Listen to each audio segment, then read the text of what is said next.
Assalamualaikum warahmatullahi wabarakatuh. Innal hamdalillah nahmaduhu wa nasta'inuhu wa nastaghfiruh wa natubu ilaihi wa na'udzu bihi min syururi anfusina wa sayyiati a'malina. May yahdihillahu fala mudhillalah wa may yudlil fala hadiyalah. Asyhadu an la ilaha illallah wa asyhadu anna Muhammadan abduhu wa rasuluhu wa safiyuhu la nabiyya wa la rasula ba'dah. Alladzi ballagha risalah wa addal amanah wa nasahal ummah wa jahada fillahi haqqa jihadihi hatta atahul yaqin. Sallallahu alaihi wa ala alihi wa ashabihi wa man sara ala nahjihi ila yaumiddin. Rabbi shrah li sadri wa yassir li amri wahlul 'uqdatam min lisani yafqahu qawli. Amma ba'd, faya ibadallah usikum wa nafsi bitaqwallah la'allakum tuflihun. Faqad qala Allah ta'ala fi kitabihil karim wa huwa asdaqul qailin. A'udzu billahi minasyaitonir rajim. Ya ayyuhalladzina amanu taqullaha haqqa tuqatih wa la tamutunna illa wa antum muslimun. Hadirin jamaah salat Jumat hafizakumullah. Setelah khatib mengucapkan puji dan syukur kepada Allah Subhanahu wa taala dan mengucapkan salawat serta salam kepada junjungan kita, Nabi kita Muhammad sallallahu alaihi wasallam beserta keluarga, sahabat dan pengikutnya, maka sudah menjadi kewajiban khatib di setiap Jumat untuk mengingatkan kepada diri khatib sendiri dan kepada para jemaah sekalian, selama kita masih diberi kesempatan oleh Allah Subhanahu wa taala untuk bisa hidup di dunia ini, marilah kita meningkatkan keimanan dan ketakwaan kita kepada Allah Subhanahu wa taala, yaitu dengan cara menjalankan semua perintah-perintahnya dan menjauhi semua larangan-larangannya. Kita berharap dan berdoa semoga dengan kehadiran kita di majelis salat Jumat ini, Allah benar-benar mudahkan kita untuk menjadi hamba-hambanya yang baik. Allah benar-benar mudahkan kita untuk menghasilkan rezeki-rezeki yang baik. Allah benar-benar mudahkan kita untuk membentuk keluarga yang baik sampai nanti kita meninggal dalam keadaan terbaik, husnul khatimah. Amin amin ya rabbal alamin. Hadirin jemaah salat Jumat hafizakumullah. Suatu bentuk kebaikan dari Allah Subhanahu wa taala kepada kita hamba-hambanya, yaitu Allah memberikan petunjuk hidup kepada kita yang kita kenal dengan Al-Qur'an. Di dalam Al-Qur'an, salah satu petunjuk yang penting yang kita harus pelajari dan harus kita ketahui dan patutnya kita amalkan, yaitu aturan tentang makanan. Jemaah sekalian, manusia itu diatur di dalam Al-Quran tentang bagaimana makanannya. Bahkan itu sebuah perintah dari Allah. Di dalam surah Al-Baqarah di situ disebutkan, Ya ayuhan nas kulu mimma fil ardi. Wahai sekalian manusia, kalian makanlah apa yang ada di bumi. Jadi makan itu diperintahkan oleh Allah di dalam Al-Quran. Tapi makan yang apa? Ini ternyata ada aturannya. Setidaknya ada dua aturannya. Sebagaimana sambungan ayatnya, Kulu mimma fil ardi halalan thayyiba. Yang pertama bicara mengenai kualitas makanan, dan yang kedua bicara mengenai kuantitas makanan. Kualitas makanan yang kita makan di dalam surah Al-Baqarah disebutkan yaitu harus halalan thayyiba. Dua hal ini sebagai aturan dari Allah terhadap manusia, yang mana yang pertama harus halal. Halal adalah segala sesuatu yang diperbolehkan oleh syariat untuk dikonsumsi, terutama dalam hal makanan dan minuman. Halal adalah lawan dari kata haram. Halal bisa dibagi menjadi tiga. Yang pertama, halal dari zatnya.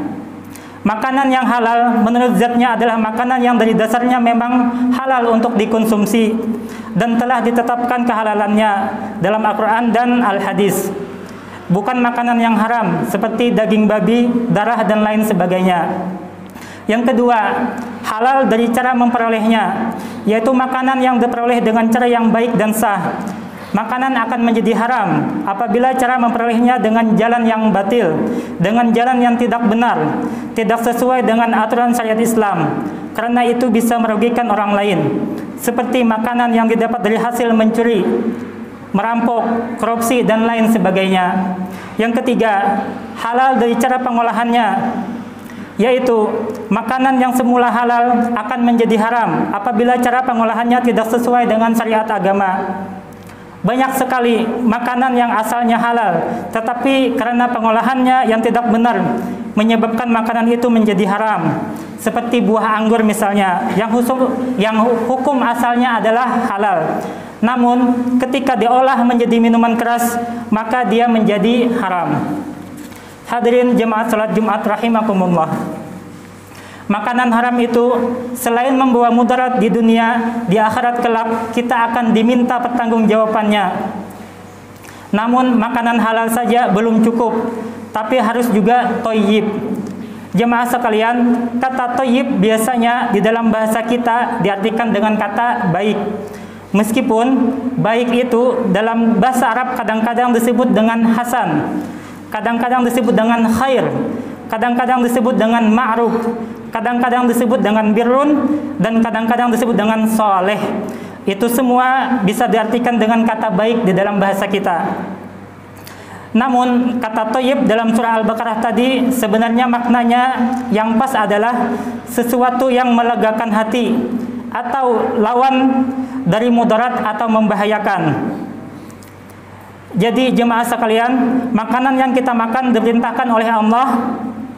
Yang pertama harus halal, dan yang kedua harus thayyib, tidak membahayakan atau melegakan hati setelah selesai memakannya, setelah selesai menyantapnya, atau setelah selesai mengkonsumsinya. Karena jemaah sekalian, ternyata ada juga makanan yang halal, tapi setelah kita menyantapnya, setelah kita mengkonsumsinya, kita akan kena penyakit. Jadi kalau kita kena penyakit, berarti halalnya sih iya, tapi thayyibnya belum. Hadirin jamaah salat Jumat hafizakumullah. Thayyib ini pun juga kadang-kadang tidak berlaku ke semua orang. Ada orang yang makan sate kambing misalnya, namun setelah itu tensinya menjadi naik. Berarti bisa jadi makanan ini halal bagi dia, tapi belum tentu thayyib. Maka jemaah sekalian, kalau kita perhatikan lagi, memang ayat tadi termasuk ke dalam surah Al-Baqarah. Yang mana surah Al-Baqarah ini kalau dalam ulumul Quran disebut dengan surah Madaniyah. Yang kata para ulama, surah Madaniyah ialah surah yang diturunkan setelah Nabi hijrah dari Mekah ke Madinah. Biasanya di antara ciri-ciri surah Madaniyah itu yang dipanggil adalah orang-orang yang beriman, yaitu dengan menggunakan redaksi ya ayyuhalladzina amanu. Tapi ketika bicara tentang makanan, bicara tentang kualitas makanan, ternyata yang dipanggil adalah seluruh manusia, ya ayuhan nas. Makanya yang harus makan makanan yang halal dan baik tidak hanya orang beriman, tidak hanya orang Islam saja, tapi semua manusia. Kenapa? Karena kalau ternyata non-muslim yang dia makan makanan yang tidak baik, yang tidak thayyib, yang haram, kalau bahaya untuk dia sendiri ya silahkan. Tapi ketika dia makan makanan yang tidak baik, yang haram, dan ternyata mengandung penyakit, terus penyakitnya menyebar ke seluruh dunia misalnya, berarti harusnya yang makan makanan yang halal dan yang baik tidak hanya orang Islam saja, tetapi seluruh manusia. Hadirin jemaah salat Jumat hafizakumullah. Ini yang pertama, berbicara mengenai kualitas makanan, yaitu ada dua. Yang pertama halal, yang kedua adalah thayyib. Kemudian di dalam surah yang lain, surah Al-A'raf, Allah juga mengatur bagaimana kita mengkonsumsi makanan. Halal harus, thayyib harus, tapi ingat, wakulu wasrabu wala tusrifu. Makan dan minumlah kalian dan jangan berlebihan. Jemaah sekalian, makanan halal iya, Toyib iya, tapi kalau berlebihan ia akan kembali, ia akan terbalik menjadi sesuatu yang membahayakan. Kita bisa tahu orang itu kalau minum teh atau minum kopi biasanya dikasih gula, tapi kalau kebanyakan gula jadinya bisa menjadi penyakit. Orang yang kebanyakan mengkonsumsi makanan berlemak juga bakal menjadi penyakit dan sebagainya. Jemaah sekalian, obat saja yang biasanya dipakai untuk menyembuhkan, ternyata kalau kita berlebihan meminumnya tidak menjadikan kita sembuh, malahan menjadikan kita sebaliknya, yaitu disebut dengan overdosis. Hadirin jemaah salat Jumat, hafizakumullah. Manfaat mengkonsumsi makanan halal dan thayyib diantaranya adalah sebagai berikut. Yang pertama, seseorang yang mengkonsumsi makanan halal dan thayyib akan dimudahkan dan diringankan dalam beribadah, dan doanya akan dikabulkan oleh Allah Subhanahu wa taala. Sebaliknya, orang yang mengkonsumsi makanan haram, dia akan berat untuk beribadah dan doanya tidak dikabulkan oleh Allah Subhanahu wa taala. Yang kedua, makanan yang halal dan thayyib akan menjadi obat bagi kesehatan dan terhindar dari penyakit-penyakit jasmani dan penyakit-penyakit rohani maupun penyakit hati. Dan ketiga, hati akan menjadi tenang dan tentram dengan mengkonsumsi makanan yang halal dan thayyib. Yang keempat, terhindar dari murka Allah dan terhindar dari kerasnya hati. Hadirin jemaah salat Jumat rahimakumullah. Tiga hal ini diatur di dalam Al-Quran. Yang pertama dan yang kedua bicara mengenai kualitas makanan, yaitu harus halal dan harus thayyib. Dan yang ketiga mengenai kuantitas, yaitu tidak berlebihan. Ini semua biar kita menjadi muslim yang sehat, menjadi muslim yang kuat, tidak gampang sakit.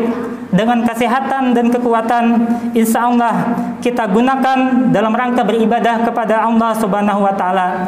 Karena tujuan kita diciptakan adalah untuk beribadah kepada Allah. Wa ma khalaqtul jinna wal insa illa liya'budun. Dan tidaklah aku ciptakan jin dan manusia, kata Allah, kecuali untuk beribadah kepadaku. Termasuk juga untuk pergi, kita gunakan kesehatan dan kekuatan ini untuk pergi menuntut ilmu, menghadiri majlis ta'lim dan lain sebagainya.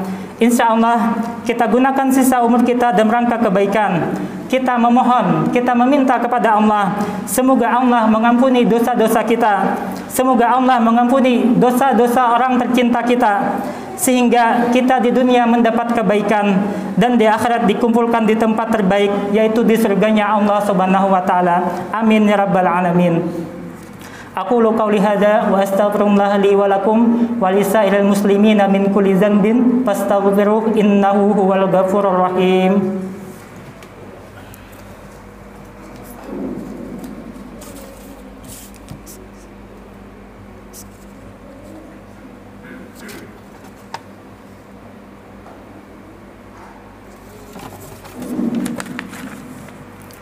Alhamdulillah hamdan katsiran thayyiban mubarakan fih. Alhamdulillah ala ihsanih wa syukru lahu ala taufiqihi wa amtinanih. Wa asyhadu an la ilaha illallah wahdahu la syarikalah wa asyhadu anna sayyidina Muhammadan abduhu wa rasuluh la nabiyya wa la rasula ba'dah. Allahumma salli ala sayyidina Muhammad wa ala alihi wa ashabihi wa sallama tasliman katsira. Amma ba' fa ya ibadallah ittaqullaha fima amar wantahu amma naha wa'lamu anna Allah amarakum bi amrin bada'a fihi bi nafsihi wa sana bi malaikatihi bi qudsih wa qala ta'ala innallaha wa malaikatahu yusalluna 'alan nabi ya ayyuhalladzina amanu sallu 'alaihi wa sallimu taslima. Wa qala sallallahu alaihi wasallam man shalla alayya salatan wahidan sallallahu alaihi ashran. Allahumma salli ala sayyidina Muhammad wa ala ali sayyidina Muhammad kama barakta ala sayyidina Ibrahim wa ala ali sayyidina Ibrahim wa barik ala Muhammad wa ala ali Muhammad kama barakta ala sayyidina Ibrahim fil alamin innaka Hamidum Majid. Wardallahumma anil khulafa'ir rasyidin Abi Bakrin wa Umar wa Utsman wa Ali wa an baqiyatis sahabati ajmain wa anit tabi'in wa tabi'it tabi'in lahum bi ihsanin ila yaumiddin warda 'anna ma'hum birahmatika ya arhamar rahimin. Allahumma ighfir lil muslimina wal muslimat wal mu'minina wal mu'minat al ahya'i minhum wal amwat. Allahumma a'izzal islam wal muslimin. Allahumma a'izzal islam wal muslimin. Allahumma a'izzal islam wal muslimin wa azil syirka wal musyrikin. A'da'aka a'da'ad-din. Allahumma ansur man nasaraddin wa khzul man khazalal muslimin wa dammir a'da'ad-din. Allahumma inna nas'alukal huda wat tuqa wal afafa wa ghina. Rabbana zalamna anfusana wa illam taghfir lana wa tarhamna lanakunanna minal khasirin. Rabbana hab lana min azwajina wa dzurriyyatina qurrata a'yuni waj'alna lil muttaqina imama. Rabbana atina fid dunya hasanah wa fil akhirati hasanah wa qina azabannar. Wa sallallahu ala sayidina Muhammadin nabiyil ummi wa ala alihi washabihi wasallam. Walhamdulillahi rabbil alamin. Ibadallah, innallaha ya'murukum bil adli wal ihsan wa ita'i dzil qurba wa yanha 'anil fahsya'i wal munkar wal baghi ya'izukum la'allakum tadhakkarun. Fadhkurullaha al-'azim yadhkurkum washkuruhu 'ala ni'amihi yazidkum wa la dzikrullahi akbar wa aqimus shalah.